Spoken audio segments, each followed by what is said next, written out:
Hello guys, আমি দেওয়া। আমি চলে এসেছি একটা নতুন মিনি ব্লগ নিয়ে। তো দেখো, মিনি ব্লগটা আজকে আমাদের মেলায় যাওয়ার প্ল্যান হচ্ছে। তো এই যে পেতনির সাথে দেখা হয়ে গেছে, এখন আমরা মেলায় যাবো। তো এখন আমরা চলে এসেছি মেলায়। এই মেলাটার নাম কৃষি মেলা। এটা হচ্ছে শ্রীরামপুরের এদিকে কোথায়, জায়গাটার নাম ঠিক আমি জানি না। তো আগে যখন এই মেলাটা আসতাম তখন খুবই ভিড় থাকতো, কিন্তু এখন সেরকম ভিড় হয়নি দেখলাম। তো মেলায় এসে দেখছি এখানে বিভিন্ন ধরনের দোকান বসে, কিন্তু এই ফ্রিজের দোকানটা কেন দিয়েছে? ফ্রিজের দোকান থেকে কি মেলায় এসে কেউ ফ্রিজ কিনবে?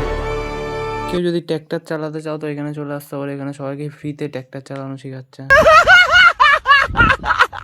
এত কেনার পরও ওর কেনাকাটা শেষ হয় না, মেলায় আসলেও কিনতে থাকবে। তো এখানে 3টে মাঠ জুড়ে মেলা হয়। তো আমরা এখন একটা মাঠ ঘুরলাম, তো আর একটা মাঠে এখন যাচ্ছি।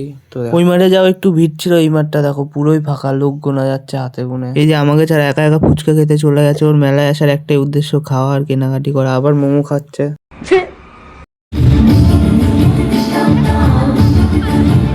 তো পাশের মাঠটায় নাচ গান হচ্ছে, আর ওকে দেখো, আমি বললাম একটু আগে, ওর খাওয়ার জন্যই মেলায় আসে। এই আবার আইসক্রিম খাচ্ছে এখন। তারপরে ও বাড়ির জন্য বাদাম কিনছে।